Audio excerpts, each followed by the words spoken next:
So in today's session, we will be going to do further concept from Women Change the World, that is women movement. Women movement के बारे में करेंगे. First of all, we have to study what is movement. Movement क्या होता है? Movement क्या होता है? Can anyone tell me? Or I will explain. Movement क्या होता है? Movement means any group of society which is raising their demand for a particular interest. Any group of society which is raising their demand for any particular interest, that is called movement. And when that demand comes from the women's side in the different parameter, then it's become a woman movement. Is it clear? Otherwise इसको समझाने के लिए movement क्या है, अब देखो मैं एक कंसेप्ट बोलती हूँ, हर्षबिल लिसन केयरफुली. मैं एक कंसेप्ट बोलती हूँ, ग्लोबल वार्मिंग. ग्लोबल वार्मिंग क्या है? उसका सिर्फ क्या एक ही कॉज है ग्लोबल वार्मिंग का? और इन्वायरमेंट प्रोटेक्शन, इसमें क्या एक ही कंसेप्ट है इन्वायरमेंट प्रोटेक्शन में? इन्वायरमेंट प्रोटेक्शन में पेड़ लगाने, पेड़ को काटने से बचाना, वाटर पोल्यूशन से बचाना, ठीक है, रिवर को क्लीन करना, ये सारे कंसेप्ट्स आते हैं या नहीं आते? इसी तरह वुमेन मूवमेंट में भी वुमेन के एक प्रॉब्लम को नहीं देखा जाता, वुमेन की एक प्रॉब्लम को हम लोग स्टडी नहीं कर रहे हैं, हम लोग यहाँ पर स्टडी कर रहे हैं वुमेन के ऑल एस्पेक्ट्स की प्रॉब्लम्स को. Got it? इसमें जो है women harassed at the household level, मतलब domestic violence. That domestic violence can be physically or mentally. Can be physically or mentally. Another harassment is sexual harassment at their workplaces or in the educational institution. ठीक है, इस तरह की harassment वो अगर हम करते हैं तो that is considered as a women movement. एक aspect है to protect the women from the violence. हमारे कॉन्स्टिट्यूशन ने भी इंश्योर किया है, ह्यूमन ट्रैफिकिंग को बैन किया हुआ है according to article 23 that I had already explain. So इस तरह से वुमेन को प्रोटेक्शन के लिए and anti dowry act after 1980 it was totally disban to give and accept the dowry from any person side. Either the female side can not give the dowry और the male side they can not accept the dowry. So that type of means exchange of gifts from female side or girl side to the boy side, that will be considered as criminal offense. If any person is demanding, they will be sending behind the bars.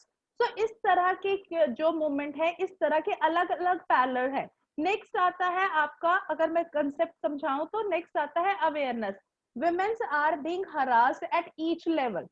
As women are weak, sensible and emotional, they are being harassed at every level. तो उनको कैसे सचेत करना है, उसके लिए उनके लिए अवेयरनेस कैंपेन्स किए जाते हैं. तो सेकंड पॉइंट हमारा आता है कंपेयर, उनको कंपेनिंग करके, उनको नुक्कड़ नाटक दिखा के, उनको सॉन्ग सुना के, उनके साथ गाँव में कोई ना कोई प्ले करके उनकी इन्वॉल्वमेंट के साथ उनको टीच किया जाता है. जबकि हमारा जो डीडी नेशनल चैनल्स हैं उसमें वुमेन्स के रिगार्डिंग उनकी प्रोटेक्शन के, उनकी अवेयरनेस के लिए छोटे छोटे क्लिपिंग्स जो हैं वो भी दिखाए जाते हैं, because womens are illiterate, they can not understand. So इस तरह से वुमेन को जो है हर पैरामीटर में either they are violated at their educational side, they are violated or harassed at their workplaces, one kind of agitation. Second, if they are being harassed or violated at their domestic level in case of dowry, तो उस level में second case हो गया. Third case में हो गया to provide them awareness, उनको aware करने के लिए कि women are being discriminated in which parameters. उस केसेस में भी हम लोग जो है वुमेन जो है वो रेज वॉइस करते हैं. And the method can be different. Method जो है वो कौन सा हो सकता है? एजिटेशन हो सकता है, प्रोटेस्ट हो सकता है, स्ट्राइक हो सकता है, धरना हो सकता है. क्लियर है? women, whenever they are violated, they are having one number, that is 1091 women helpline number. It is being given by the government of India to ensure that if women is being violated in any case, in any area, either in the workplace, either in the educational institution, either in the home or from the society, if they are being discriminated at any level, they can go for making the protection or the legal protection from the government side. They can. That is what women's are being considered, or movements are there to get recognition for their physical, or to a recognition for their all the parameters or protection. Is it clear? Women, those who are at the rural area, they are not educated. How to give protection to them, how to give recognition to them. उनके लिए क्या होता है? Awareness campaign. उनके लिए क्या होता है? Awareness campaign. उन कैंपेन्स के थ्रू उनको अवेयर किया जाता है. गांव में डिफरेंट तरह के सेमिनार्स लगाए जाते हैं, गांव में डिफरेंट तरह के प्लेस किए जाते हैं, नुक्कड़ नाटक दिखाए जाते हैं, सॉन्ग्स गाए जाते हैं. वुमेन्स को इकट्ठा करके उनको बताया जाता है कि what they should do to have their equal access and not to get violated.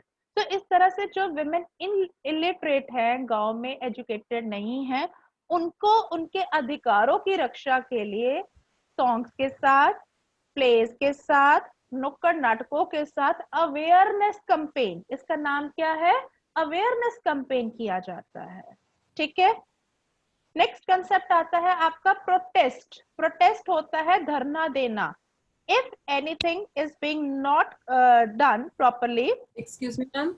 Yes, ma'am. Wait.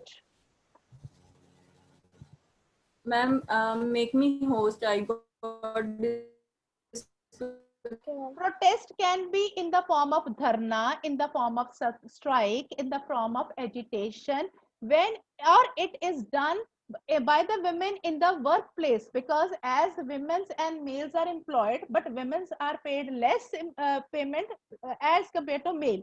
So after this protest or strike or agitation, women are getting recognized and laws are being made for equal pay for equal work without the discrimination on the basis of gender.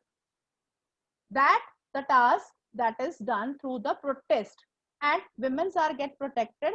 And even work hours जो है, that is also confined from 8 to 5. Work hours, काम के period जो है, that is also confined from 8 to 5, or according to the time of the schedule, that is also confined. And equal pay for equal with work without discrimination on the basis of gender. Is it okay?